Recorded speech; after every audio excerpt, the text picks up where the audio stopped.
The key to making the most valuable use of your time is to stay on task until it's finished. Keep at it, hammer, until your most crucial chores are finished. Resist distractions or deviations. At last, cultivate urgency. Do it now. Do it quickly. A rapid tempo is vital to success. It complements energy, enjoyment, excitement, and self-esteem really exactly. Thus, clearly state your goals, specify the actions, and go to work on them. Act daily to advance the most crucial objectives of your life. If you do that, you will develop into a fantastic personal manager, a superb time manager, and a master life organizer. You will have a terrific, great life. Fascinatingly, the professional world uses a notion known as the learning curve. According to the learning curve, you should take the longest first time you perform a task, since you are learning. 2 times it takes less time, less even in the 3rd time. By the 4th time, efficiency climbs dramatically.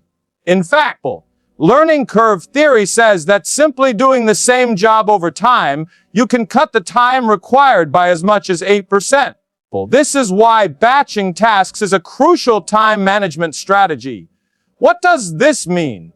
If you're making phone calls, make them all at once. Have your calls held, then return them all at once. If you're processing invoices, complete them in one session. If you're catching up on reading, do it all in a single session. Studies reveal that concentrating on batches of comparable tasks leads to considerably more productivity than spreading them throughout the day. However, most individuals do a little bit of calling, a little bit of correspondence, a little bit of everything, which eliminates any learning curve. Each task takes the maximum amount of time. So, batch your tasks.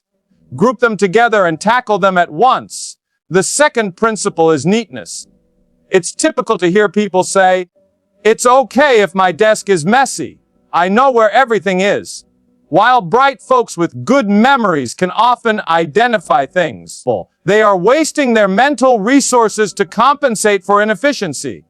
Every study verifies this. If you tidy up your workstation, keeping only the task at hand in front of you, your productivity will increase by 20% to 40%. Many find this hard to believe, but I've tested it, working at both a cluttered and a clean desk. The contrast is astounding. How do you clean it up?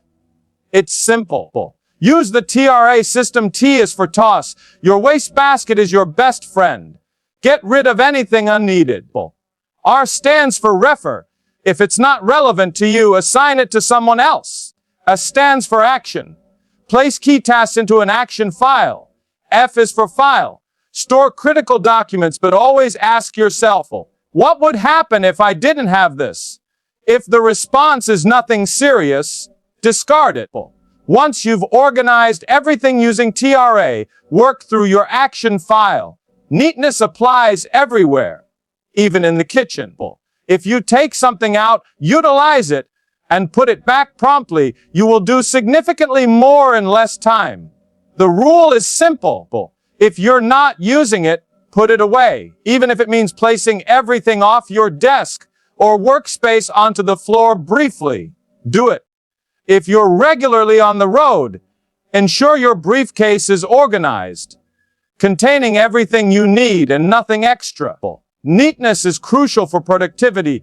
A recent study indicated that 98% of top executives would not promote a dirty employee. They feel that disarray signifies inefficiency, unreliability, and incompetence. Even if you perform well, they may consider it as incidental rather than planned. Stand back and analyze your space, your desk, car, job, briefcase, or house. Ask yourself, what kind of individual works or lives here? If the solution is messy, inefficient, and disorganized, then a change is warranted. The third principle is securing pieces of time. Research consistently reveals that meaningful work requires unbroken blocks of time. A chunk of time is 60 to 90 minutes or more. Most major projects cannot be performed in less than this. When we investigate the work habits of highly successful, the top earners, and those who obtain the most strategically, work without interruption. We manage their times promotions. We discover that they individual. Here's an example. There are other examples you can use. One of the ways I accomplish it is by getting up early in the morning. Sometimes I wake up at 5:00 a.m. and work for 2 or 3 full hours. You can finish a whole day's work in 3 uninterrupted hours. In reality, we've found that it's possible to do creative and administrative work effectively, but not simultaneously. If you have reports, proposals, or anything that demands focused effort, you cannot complete it at a desk with ringing phones and regular interruptions. Administrative and creative activities must be separated. In the office, you handle administrative responsibilities and carve out time for the crucial job that affects your future. One approach I utilize is arriving to the office an hour early. In just 1 hour, I can clear half a day's work. Another alternative is staying at your desk during lunch. Lunchtime is typically the ideal time to work.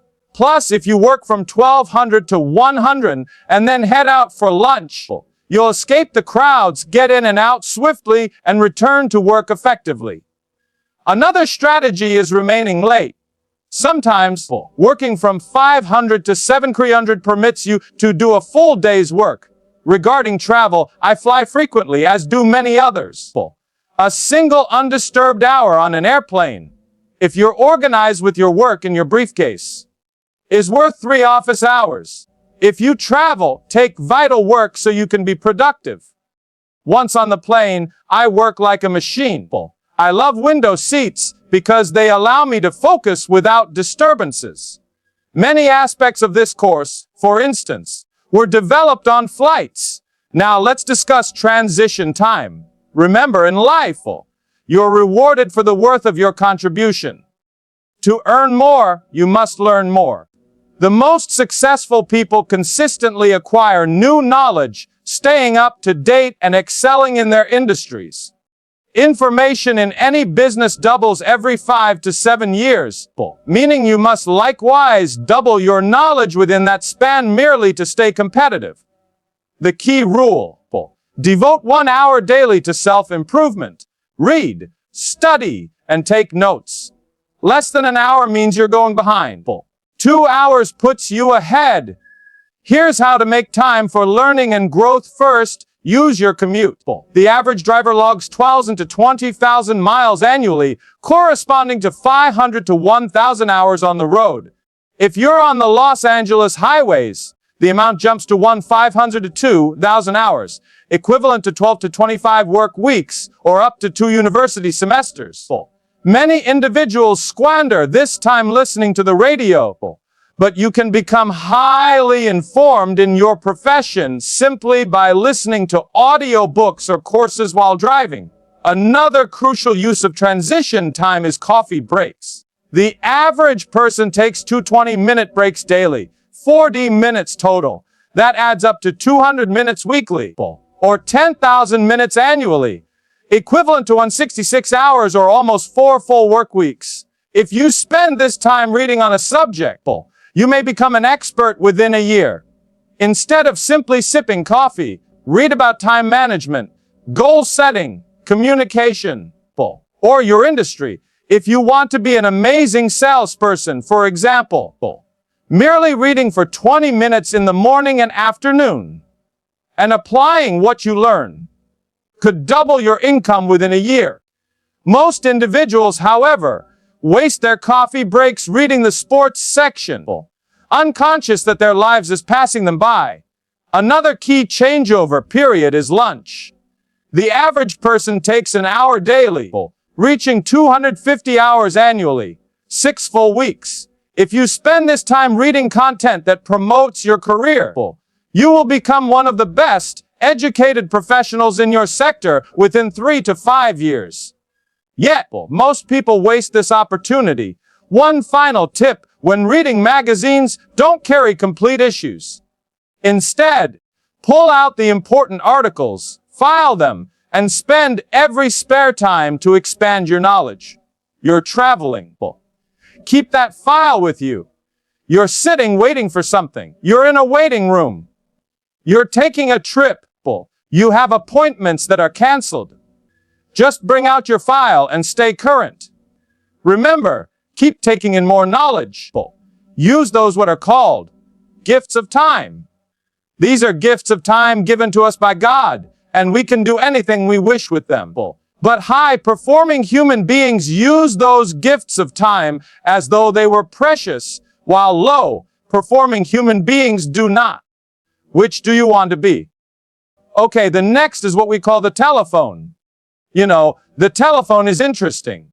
The telephone is a crucial component of our existence, but as we discussed before, we are conditioned from our adolescent years to look upon the telephone as a social instrument. It's something we look forward to utilizing because we equate it with romance, fun, and communication with those who are important to us. As adults, however, we have to modify our thinking 180 degrees. We must know that the telephone is a commercial tool. It's like a computer, a typewriter, or a photocopier. It may have other purposes, but first and foremost, it's a business tool. So, here's the guideline for using the telephone. Get on and get off fast. See how soon you can get on and off the phone. Control your telephone calls. As we discussed earlier, let your calls be batched so you may return them when it's convenient for you. Call back during their lunch breaks, at the end of the day, whenever you control the time. Now, when someone phones you and you accept the call, here's the crucial question always ask: what can I do for you? People will always tend to say, "Hi, how are you? How's it going? How's the weather out there?" You just reply, "Fine, what can I do for you?" and go straight to the point. Another way to say it is, "How can I help you?" Make it very apparent that this is a business call. If you're making phone calls, approach each one as a meeting by wire. Create an agenda for the conversation. Many people who talk to the same folks regularly retain a file on them. When you're about to call, take out that file and go through your agenda. Once you've completed the agenda, say, "Thank you very much. I'll let you go now. I know you're busy," and hang up the phone. What do you do with talkative people? Add, "Excuse me, I've got another call coming in. I've got to run." If that doesn't work, add, "My boss is calling me." If that still doesn't work, hang up mid-conversation as though the connection was dropped. The person probably won't even notice because they're so used to being cut off by others. Remember this, humans are time wasters. The majority of people have no goals, no priorities, no plans, and no true concern about success. They presume you're the same. They think that because their time isn't valuable, yours isn't either. Be alert to this. One more point during telephone talks. Make careful notes. A very smart man once remarked, "The power is on the side of the person with the best notes." I have lost thousands of dollars by agreeing to something over the phone and neglecting to document it. Later, the person said I agreed to something different, and they had it written down. I couldn't argue against it. So, always take notes. One last tip: always carry a pen, a pencil, and a pad when you pick up the phone. Never answer a call without a writing instrument. The most astounding thing I hear often is when I call someone and try to leave a message, they respond, "Oh, just a minute, let me find a pen." Then the phone goes clang. They return saying, "Oh, this pen won't work. Just a minute." The phone goes clunk again. If someone answers the phone without a pen in hand, that individual is going nowhere in life. Just my personal opinion. The second key is punctuality.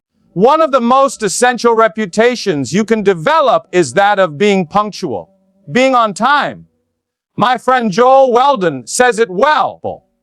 If you're not early, you're late.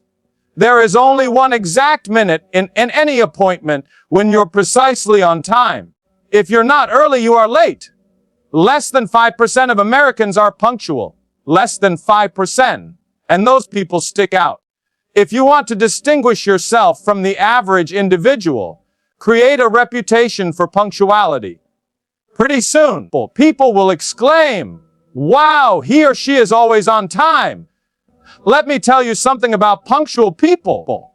If you ask someone what they think of a punctual person, they will say, "I think this person is more competent, reliable, dependable, intelligent, valuable, and more likely to be promoted." On the other hand, someone who is always late is seen as unreliable, sloppy, undisciplined, a poor time manager, and not capable of greater responsibility. Why are people late? 2 reasons. 1, they don't realize how vital it is. It never occurs to them that being late for an appointment is insulting to the person who agreed to meet them at that time. If you're in sales and you're late for appointments, forget it. I had an interview the other day with a candidate for a high-paying post. She arrived 15 minutes late. Anyone who arrives 15 minutes late to a first appointment is sending you a message, don't hire them. A person who comes up late to an interview is signaling that they are untrustworthy, incompetent, and undependable. If you let them get away with it, you're asking for trouble. Punctuality matters. Vince Lombardi, the great coach of the Green Bay Packers, had what he called Lombardi time, meaning you should arrive 15 minutes early. If he said, "Be here at Lombardi time," you better be there ahead of time. Lombardi made punctuality a central value, building a reputation for it. One additional item to note: if you're in a position of leadership and have people reporting to you, don't keep them waiting. If you've planned a meeting at 300, don't leave them standing about, wasting time. It's one of the harshest insults you can give to someone. I want to focus on another essential point. Communication. One of the biggest time wasters in life is a lack of attention. How many times have you encountered severe problems because you or someone else wasn't paying attention during a conversation? A person commits to do something, but forgets or doesn't follow through. This leads in wasted time and money. Being attentive is a vital time management strategy. If someone comes to meet with you, switch off your phone, close the door, and focus on them totally. 10 minutes of focused discourse is considerably more productive than an hour of interrupted communication. Take notes, ask questions, and stay engaged. Next, let's talk about work simplification. At the turn of the century in the U.S., 50% of the population worked in agriculture to feed the other 50%. Today, less than 3% of the population works in farming, feeding the rest of us in cities and half the world besides.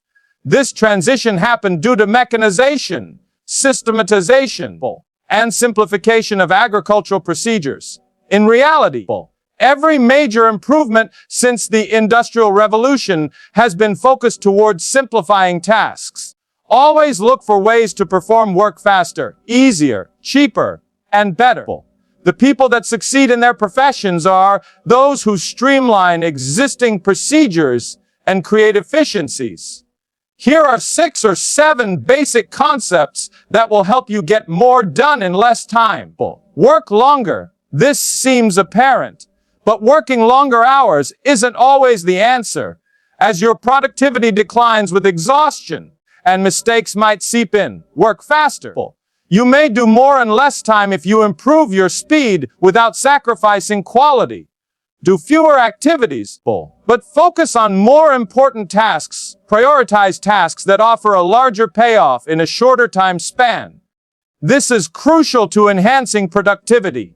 Concentrate on what you do well. Exceptional leaders spend their time on what they do best. Ask yourself, what am I the best at?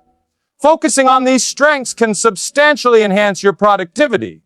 Make fewer mistakes. It's often said, there's never enough time to do it right, but there's always enough time to do it over. But minimizing mistakes is a fantastic approach to accomplish more. Work together as a team. Many complex projects can be finished in hours by a team, but the same project might take an individual many days. Teamwork promotes speed and efficiency. Work simplification is usually about finding quicker, easier, and better ways to get things done. Now, let's proceed to the magic word in time management: no. Learn to say no to tasks, activities, and obligations that don't correspond with your most important goals. The word no is potent when used early and often. It's like a waste basket for your time. So did you know that the average individual spends 8 months of their life sorting and reading junk mail? That's a massive waste of time. Likewise, many individuals squander time doing things because they feel obligated, not because it's vital. Here's how to manage such situations.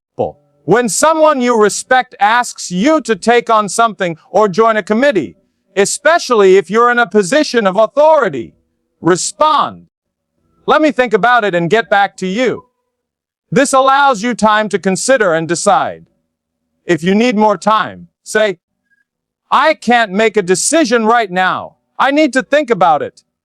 After you've had time to ponder, call them again after 24 hours and explain, "I don't have the time, but thank you for considering me." Then, move on with your day. This method spares your time without offending the other person. Nancy Reagan once remarked, "Just say no." In time management, the word no is tremendously powerful. It can save you hours, weeks, and even months of effort on initiatives that don't add to your goals. Finally, number 21 is balance.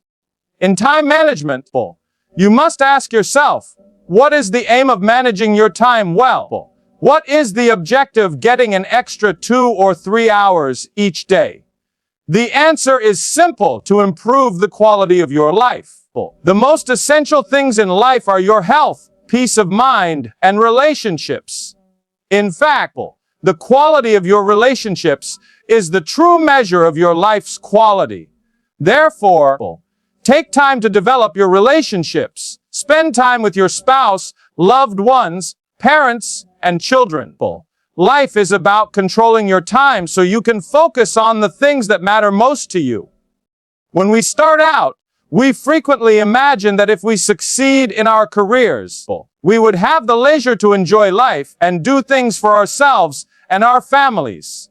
But in fact, we often lose sight of this aim and become consumed by work.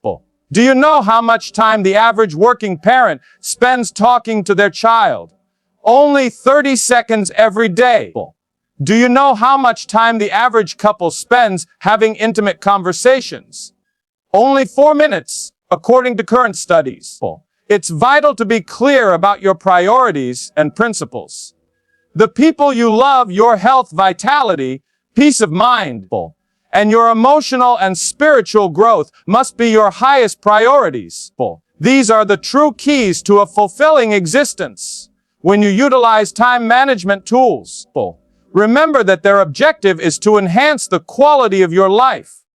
Ask yourself again, what would you do if you only had 6 months to live? Who would you spend your time with? Where would you go? What would you do? What would matter and what wouldn't?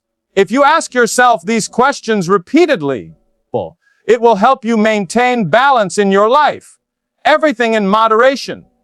To recap the essential points, the essence of success in time management is creating goals. The key to achieving objectives is writing them down and establishing systematic plans for their realization. The key to those plans is prioritizing and recognizing what is most important. Always focus on the highest value use of your time. The key to concentrate on the most valuable use of your time is to stay focused until the activity is complete. Persevere without distractions. Keep working. Hammer away. until your most vital chores are accomplished. And finally, cultivate a sense of urgency. Do it quickly. Do it now.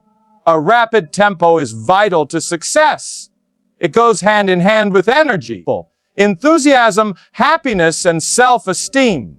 Be crystal clear about what you want to achieve, grasp the processes to get there, and take continuous action every day to move toward your most important goals. By doing this, you will become an exceptional time manager, an excellent personal manager, and an excellent life manager. You will have a great life. The second essential is to dedicate yourself to lifelong study. Personal and professional development is what takes you from poverty to riches. As Peter Drucker says, information and skills are the keys to the 21st century, and the only significant skill will be the ability to learn new things. Almost everything you know is becoming obsolete at a quick pace. Stephen Covey believes that your current knowledge base has a half-life of 2 years, indicating that half of everything you know will be irrelevant within 2 years. If you're not continually learning, you're falling behind. As Pat Riley, the basketball coach, says, if you're not getting better, you're getting worse. Here are 3 principles to continual learning. First, read 30 to 60 minutes each day in your profession. Turn off the TV, radio, and put aside the newspaper. Read the best-selling books in your subject published by successful people. Books are loaded with knowledge that can assist you to function at a higher level and obtain greater results. I've had several people tell me that reading just 1 hour a day has quadrupled or even tripled their income within a year. Second, take every course you can. The seminars and courses available in your sector, delivered by professionals, are invaluable. These courses have been designed and tested over years. The person teaching the course has spent hundreds of hours learning their field. By attending a course, you can learn in 1 or 2 days what might take years, if not a lifetime, to learn on your own. Some might think they can't afford to take a course, but you can't afford not to. Similarly, you can't afford not to acquire books or attend classes.